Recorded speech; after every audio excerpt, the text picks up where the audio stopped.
Nagkainitan sa kasagsagan ng hearing sina Senator Risa Hontiveros at Alan Cayetano na humantong naman sa pag-awat ni Senator Raffy Tulfo, na chairman ng isinagawang hearing. Ang nasabing hearing ukol sa Milan-based immigration consultancy firm, na Alpha Assist Enze SRL, na nagkasala ng pagsasagawa ng mga ilegal na aktibidad sa pag-recruit sa Pilipinas. It happened na yung nagsascam kasi, mga pangalan at phone number. And in fact, Mr. Chair, sa akin may naghingi ng pera, gumamit ng mga pangalan ng ambassador. Tapos yung number na nag-text sa akin, number sa New Zealand at Australia na nagsasabing sila yung ambassador na kilala ko. Buti na lang chinek ko, nasa Pilipinas na. So ang point ko lang, yes, the scams are out there. And nakakalungkot na talagang ang tina-target yung OFWs. Okay, but bakit masyado akong concerned sa nangyari dito at thankful sa chairman and of course kay Senator Risa for taking it. First, because ang target is our national treasures, the OFW. Hirap na sila, tapos ganito pa nangyayari. And just for a background, Mr. Chair, marami kasing bansa, and Yusek De Vega or DFA can, or Yusek Olalia can correct me. Marami kasing bansa, pag nawalan ng trabaho yung OFW, they have to go home. Dito na sila kailangan mag-apply. So nung wala pang Department of Migrant Workers, the DFA was working hard with the host countries na pwede bang may palugid kayong time pag nandyan yung mga OFW para hindi na nila kailangang umuwi. Makahanap sila ng trabaho. Ang problema, dun ngayon pumasok yung scam. So may mga bansa na maluwag sila sa Pilipino na hindi pinapauwi right away, may mga nag-iimbento that they can, for money, get them jobs. Okay. Second, I'm very much concerned how both the Department of Foreign Affairs and Migrant Workers has handled this. You're putting all the onus on Conjen Cato when as early as August, alam niyo na lahat na meron to. And my questions will prove my point. Last 2 points, Mr. Chair. I'm also concerned whether this was a demolition job by some people in Tribune or whether this was a legitimate press freedom issue of bringing out this issue. If it was a demolition job, I will ask you questions, Ms. Fernandez, don't worry. If it was a demolition job, a PR job, bakit kayo sa DFA at migrant workers, hindi kayo nagsasalita para sa empleyado nyo? Oh, ngayon, kung hindi naman to demolition job, bakit nyo hindi dinidisiplina ang inyong sariling worker? Diba? Dalawa lang naman yun eh. So what's my main point? Tiwala sa gobyerno.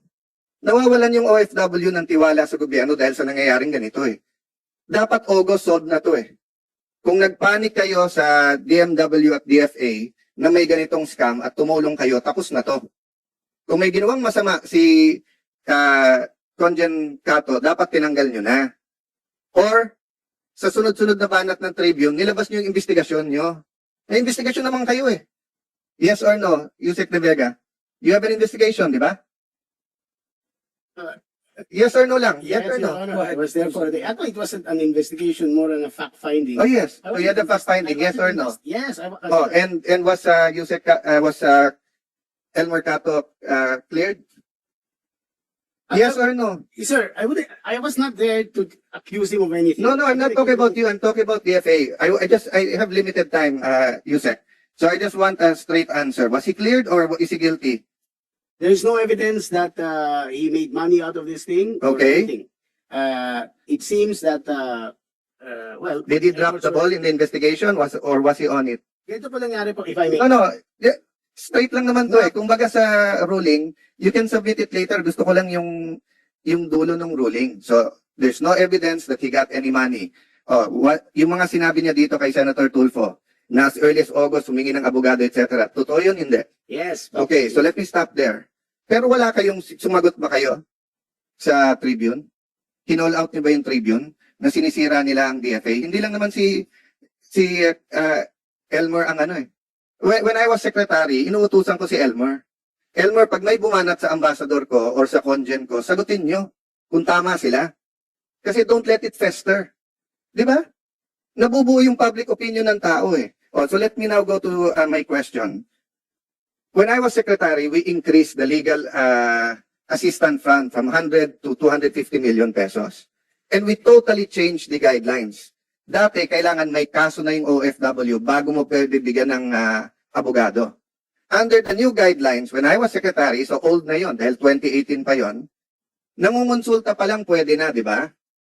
And during that time, the ambassador was authorized to go ahead and get it. It was a simple text message to Yusek Sara, tapos go na. So let me ask, bakit August 30 ang request? Bakit inapprove nyo ng bakit November pa nagka-abogado? And this is, let me, preliminary question to that. Trabaho ba ng DMW ngayon yan o trabaho ng DFA? Yung magbigay ng abogado. Kaninong trabaho yon? Answer, Mr. Yusek De Vega. Yes, sir. Technically, dahil OFW sila, dapat sa DMW. Okay, DMW, bakit hindi nyo binigyan ng abogado? Ni-requestan kayo ang aga-aga pa, August 30. Your Honor, meron po. Meron po kaming hinire na abogado sa Italy at meron na po silang abogado. What date, sir? The very first time we came to know of the incident, a fact-finding team was sent there and the fact-finding members hired the lawyer immediately. Your When, sir? When? Tapos pinagbibita ka na, ba't ang tagal? Abogado. Ang tagal ng report eh.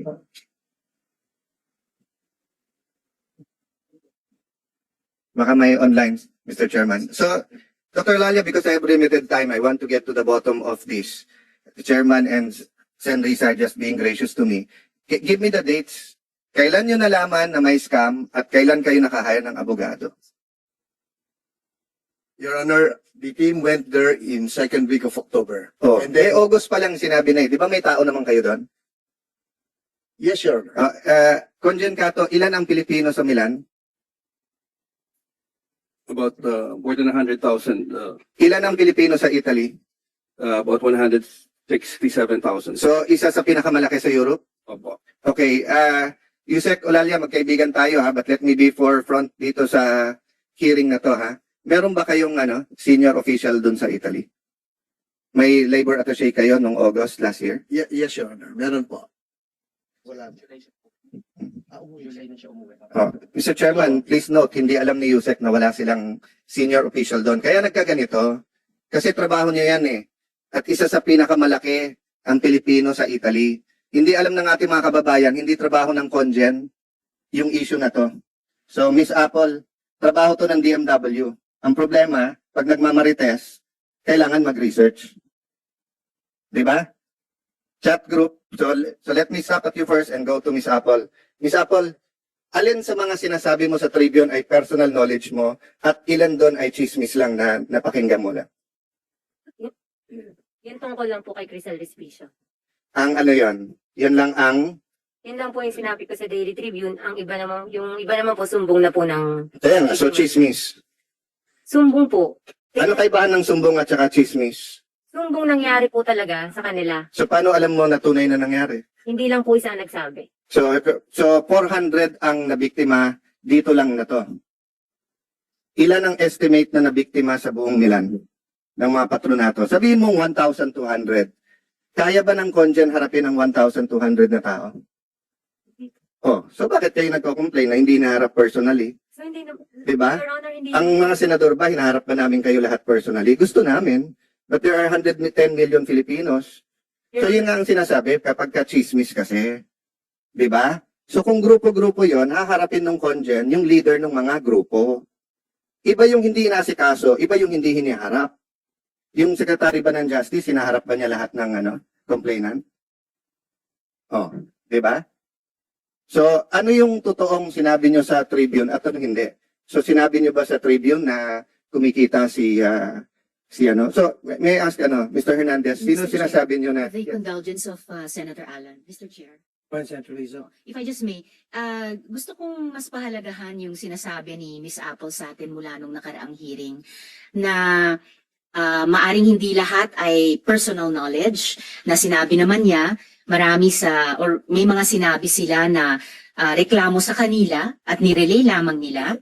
Pero ito po ay yung marami din ay masasabi nating personal knowledge na karanasan niya sa either sa sarili niya or sa mga kababayan sa Milan na nagkwento sa kanya. So, Yeah, ito po Sir may Chair, magkaiba po yung personal knowledge at yung kwento. Okay Hindi po. po personal Pero- knowledge yun. Alright. So, we're lawyers here, so we have to make that, I am diba? not a lawyer, Mr. Chair. Yeah, pero ang but sinasabi this is a ko legal po, matter, so we have well, to be hindi clear lang po about ito it. legal matter, pati po para sa akin bilang author sa isa sa mga resolusyon na gusto kong pahalagahan yung sinasabi ni na Miss Apple. Yes, but Wala Senator po Risa, kayo. if I go Sandali, here I and just go- say, na Mr. kwento ng mga tao tungkol kay Risa, magre-react ka eh. Mr. Career to ng mga taga-DFA, hindi Mr. pwedeng Chair, chismis or no, hearsay ang gagawin natin dito. Doon ako pinaka No, I'll go there if you So, allow me Mr. Chair, after Mr. Hernandez. hindi- Babalikan ko sila. Na-interrupt kasi Yes, yung trend nung pagtatanong ko sa I kanya. am sorry about that. But 1 minute suspension? May I 1 just- minute suspension muna. may I just complete para kay Miss Apple. May I just complete.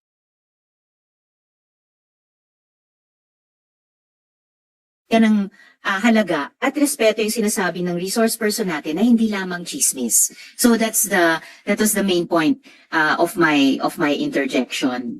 Thank I'm you, sorry Mr. for that, Chair. Madam Chair. I'm zealous you, about Sen. DFA and Alan. DNC. I'm sorry for that.